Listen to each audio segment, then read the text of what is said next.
Top of the morning, Dan and Amy. We discussed last week the FOIA request that turned up emails between CDC and AFT, the American Federation of Teachers, the Centers for Control, parentheses, disease.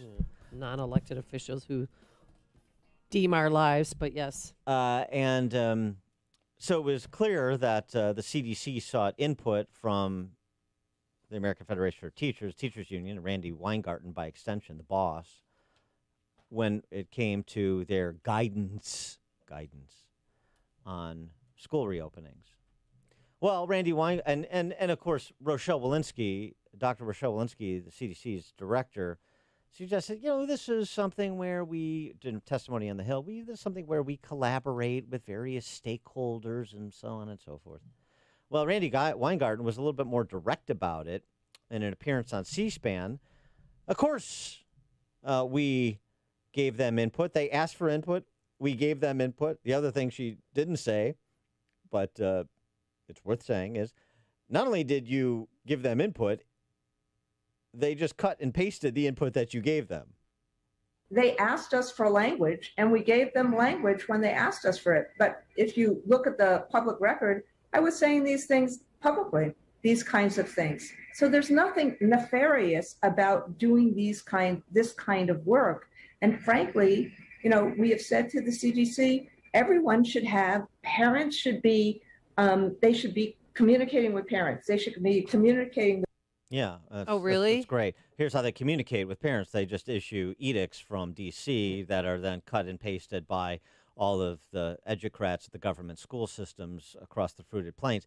Here's the thing about what Randi Weingarten said. Of course, they asked us for language, which is interesting. Didn't know that. And we gave them language. What's the big deal? I've been saying this for weeks or months. The big deal, Randy, is you're not a medical professional. You're a union boss. And for the CDC to solicit your input and then cut and paste it suggests that they're just union apparatchiks, or at least in service to said, right? For more on this, we're pleased to be joined by Grace Curley. She is the host of the Grace Curley Show on WRKO 680 in Boston and columnist for the Boston Herald. Grace, thanks for joining us. Appreciate it. Thanks for having me, guys. Good morning. Good morning. That was a helpful admission from Randi. Yeah, it's really amazing. I mean, these teachers' unions, I think they had a thought during this pandemic where parents were feeling very appreciative of teachers, and you saw that. You saw lawn signs, you saw tweets, social media, where people were saying, oh, my God, thank God we have teachers. They deserve $6 billion for what they deal with. But what Randi Weingarten from AFT managed to do was take that and use it less as leverage and more as extortion, and started saying, you know what? You do need us, and we're not going to come back until we have absolutely everything on our wish list. And like you said, the CDC just went along with it, which is incredibly pathetic. Well, have they been in bed together for years and we just are knowing about it now? It's a good question. I mean, I don't know who I've lost more faith in, the CDC or unions in general, but it's a tough competition, I'll tell you that much. And the interesting thing, too, the good news is, we like to intersperse some good news. The good news during this whole matter of the pandemic and the shutdowns, particularly with respect to schools, at least 50 school choice bills have been introduced in 30 states so far this year. Legislation has ranged from creating or expanding educational savings account to tax credit scholarships and vouchers, as well as going up the household income levels, making vouchers more accessible, as the state of Florida did. So the good news is at least there's a movement afoot in some states, and then by extension, amid more families to escape these government school systems and the reach to a large extent, not completely, but to a large extent, of people like Randi Weingarten. No, you're absolutely right, and it's a silver lining that is worth noting. And I think I've been thinking about this, and I've come to the conclusion that it must be a little bit of a combo. One is we really were exposed to just how much power these teachers' unions had, and it is a scary amount, and just how political they are. But two, I think a lot of parents were able to see what their kids are being taught and maybe weren't crazy about that. So the combination really led parents to say, listen, I need to figure out something else for my child. And you're absolutely right. It has really shown the importance of school choice and being able to have options for your kids when the powers that be are not, cutting it. But what was the change? I mean, I saw Randi on Fox News on Tuesday, and then by Thursday she had just changed her tune completely because she was saying, well, we're not, I can't guarantee we're going back to school 5 days a week. And then 48 hours later, we're going back 5 days a week. My personal theory is that when Democrats get a talking point, they all get it, and they really do work in kind of a unified front. But I think there's also an element of, yes, students need teachers, and I think teachers know that, and I think they kind of ran with that for a long time during this pandemic. But there's a flip side to that. Teachers need students, and like you said, if people are finding other options, if people are either moving to different places to get their kids in school or homeschooling, or, there's been a lot of talk about certain communities creating kind of like pod learning where they bring in a private instructor. I think the teachers unions realize that they're in trouble. I mean, there's a lot of statistics showing that kids are dropping out of public schools and going somewhere else. So I think that was probably an element of it too, is listen, we're losing our customer base. Yeah, that may be an element of it, but I mean, it's still happening relatively on the margins. It's not, en masse that this is happening.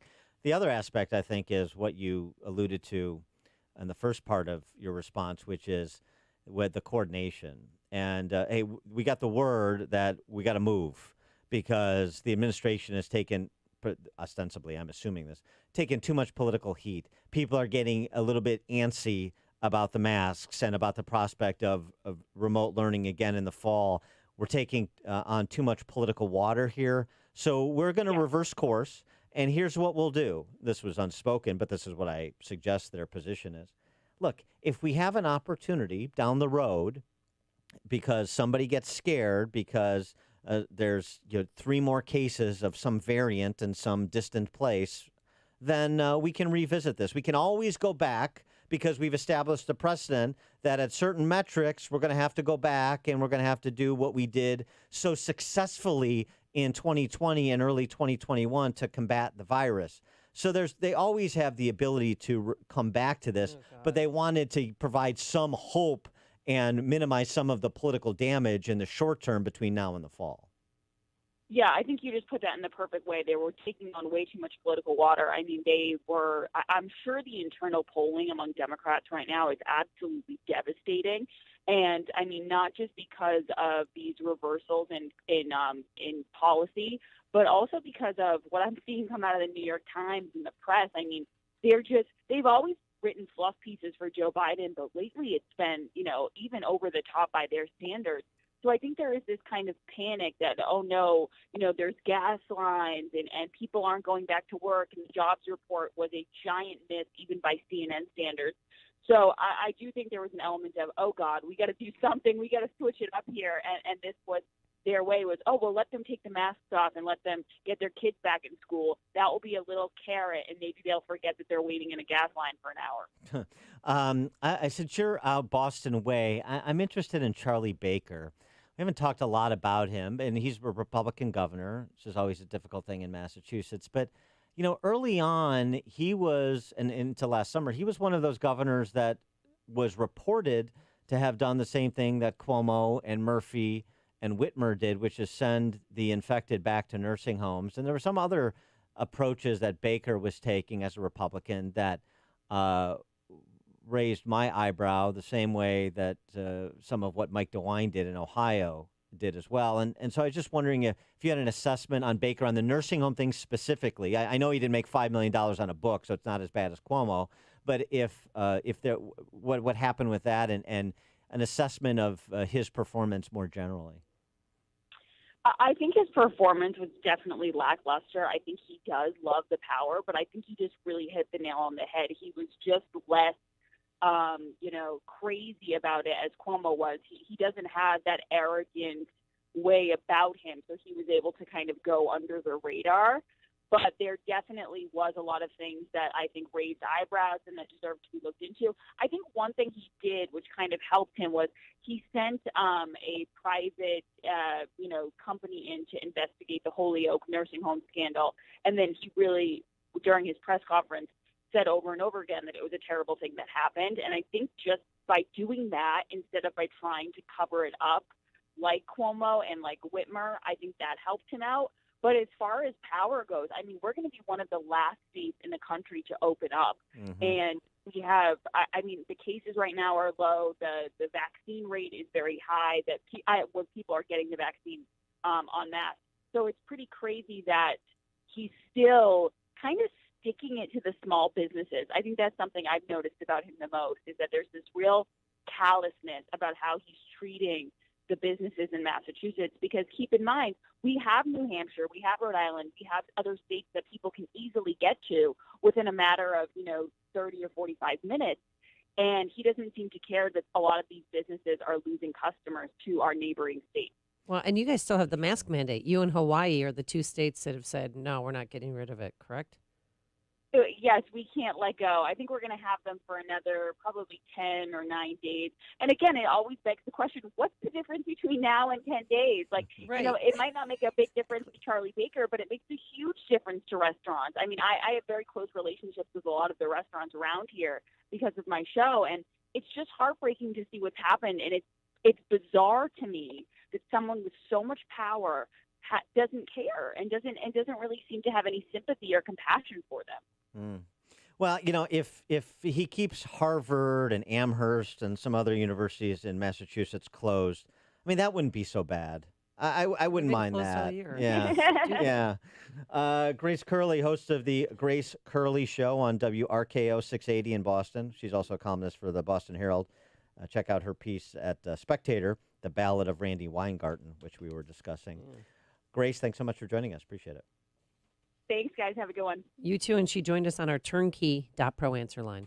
There's only one radio show in Chicago talking about today's biggest stories and telling you what they really mean. That show is this one, Chicago's Morning Answer on AM 560, The Answer. The Lou Dobbs Financial Report is brought to you by Signature Bank, helping local businesses succeed. Visit signaturebank.bank for your commercial banking needs. I'm Lou Dobbs. Macy's stuns Wall Street with a swing to profitability. Get ready for an electric Lamborghini. Those stories next. This is good news, maybe exactly when you need it to. Right now, MediShare is waiving their new member fees. This could save you money on top of all that you'll save each month by becoming a member of MediShare. So many people are looking for a healthcare solution right now, seeing the cost of Cobra plans, for instance, and MediShare is the affordable alternative to health insurance. The typical family saves $500 a month. You might save even more. MediShare is a Christian community that shares each other's healthcare costs, and because of the current economic situation, they're making it easier than ever. Apply by May 30th, and you can save an additional $170 on your first month. I'll give you the number here in a second, and if you call, you can get a price within 2 minutes. Just tell them the promo code SHARE to receive your additional savings. Maybe now is the time to make the switch, like more than 400,000 people already have, and start saving. Here it is. Call 877-64-BIBLE. That's 877-64-BIBLE. 877-64-BIBLE. Macy's, which was teetering on the verge of bankruptcy during the China virus pandemic, delivered a surprising swing to profitability as its core customers returned to its stores during first quarter. Macy's shares jumping 7% on the news after a period that saw the closing of many Macy's stores. Hollywood profits, normally about $4 billion in the May to Labor Day period, fell 96% to just $176 million in 2020. Studios hope blockbusters like the long-delayed James Bond movie will reverse the trend. Italian luxury car Lamborghini will invest over $1.5 billion to produce a gas and electric hybrid model, with an all-electric Lamborghini set to roll out in the